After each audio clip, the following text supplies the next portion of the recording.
بسم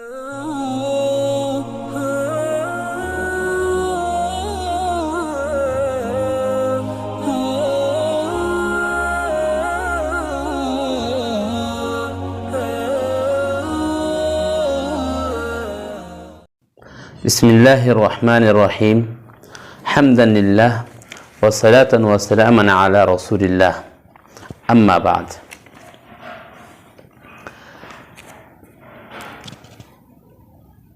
on line تخصص فی الفقہ اسلامی کے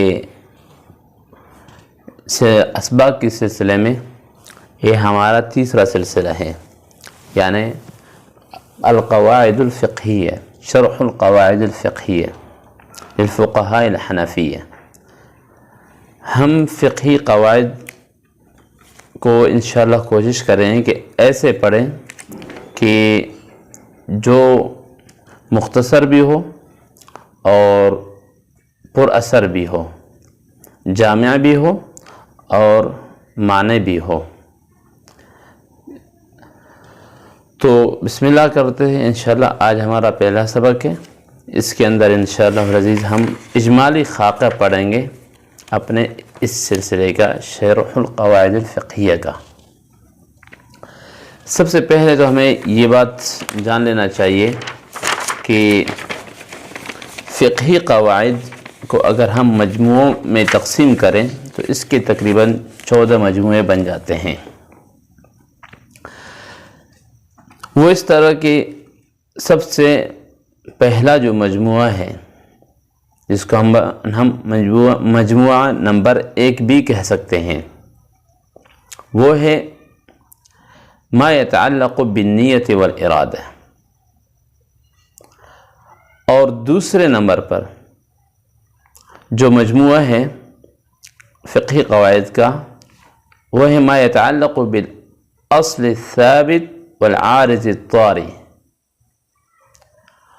اور تیسرے نمبر پر جو مجموعہ ہے فقہی قواعد کا، وہ ہے ما يتعلق بالقیاس والاجتہاد، قیاس اور اجتہاد سے متعلق فقہی قواعد۔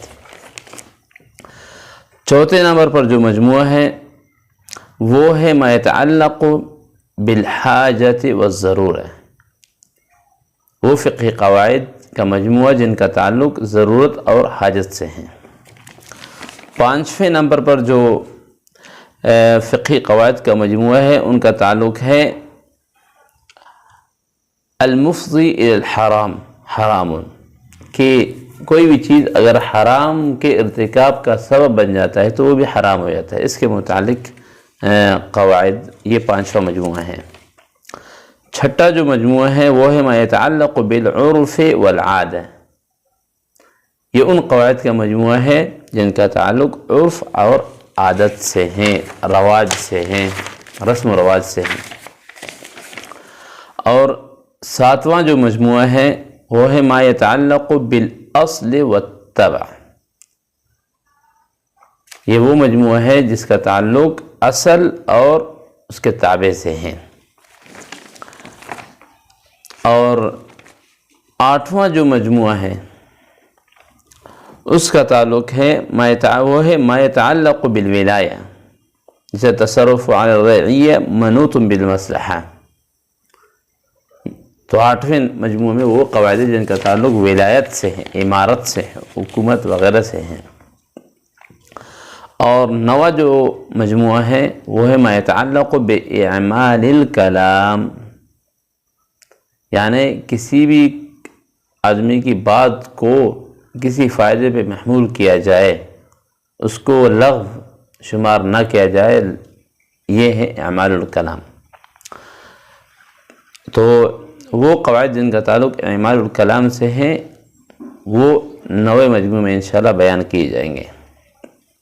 10واں جو مجموعہ ہے وہ ہے ما يتعلق بالحجت، اس کا تعلق حجت سے ہے، اور آپ جانتے ہیں کہ حجت سے مراد البینہ والاقرار ہیں، کیونکہ دلیل، گواہ یہ بھی حجت ہے، اور کوئی اگر اعتراف کرتا ہے تو وہ بھی حجت ہیں۔ اور اس کے بعد 11ویں مجموعے میں جو قواعد بیان کیے گئے ہیں وہ ہے ما یتعلق بالشرط، وہ قواعد جن کا تعلق شرط سے ہیں۔ 12ویں مجموعہ جو ہے اس میں وہ قواعد ہیں جو ما یتعلق بالزمان، جن کا تعلق زمان سے ہے، جیسے الخراج بالزمان وغیرہ۔ تو زمان سے جو قواعد کا تعلق ہے وہ انشاءاللہ 12ویں مجموعے میں بیان کیے جائیں گے۔ 13واں جو مجموعہ ہے یہ ان قواعد پر مشتمل ہے جن کا تعلق ہے ما یتعلق بالتصرف فی ملک الغیر و بتبدل الملک، کہ وہ قواعد ہیں جن کا تعلق دوسرے کی ملکیت میں تصرف کرنے کے متعلق ہے اور ملک کے بدل جانے کے متعلق ہے۔ وہ قواعد جن کا تعلق غیر کی ملک میں تصرف کرنا اور اس کے ملک کا بدل جانا اس سے ہیں، وہ 13ویں مجموعہ میں انشاءاللہ العزیز بیان کی جائیں گے۔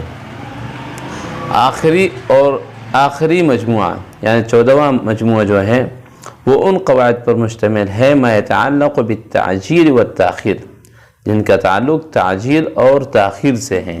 اگر کسی کام کو معجل کیا جائے یا کسی کام کے کرنے میں تاخیر کی جائے تو اس کے اوپر کیا احکام کا کیا اثر ہوتا ہے، وہ قواعد انشاءاللہ العزیز اس آخری مجموعہ میں بیان کیے جائیں گے۔ تو اس طرح جو اجمالی خاکہ ہے فقہی قواعد کا وہ ہم ان کو 14 مجموعوں میں بیان کر سکتے ہیں۔ خلاصہ کلام یہ ہے کہ ما يتعلق بالنیت والارادہ، والثانی ما يتعلق بالثابت والعارض، والثالث ما يتعلق بالقياس والاجتهاد، والرابع ما يتعلق بالضرورة والحاجة، والخامس ما يتعلق بالمفضي إلى الحرام حرام، اور السادس ما يتعلق بالعرف والعادة، السابع ما يتعلق بالأصل والتبع، الثامن ما يتعلق بالولاية، التاسع ما يتعلق بإعمال الكلام، العاشر ما يتعلق بالبينة والإقرار، 11 ما يتعلق بالشرط، 12 ما يتعلق بالزمان، 13 ما يتعلق بالتصرف في ملك الغير، 14 ما يتعلق بالتعجيل والتأخير۔ اللهم انفعنا ما ينفعنا وانفعنا بما علمتنا، وآخر دعوانا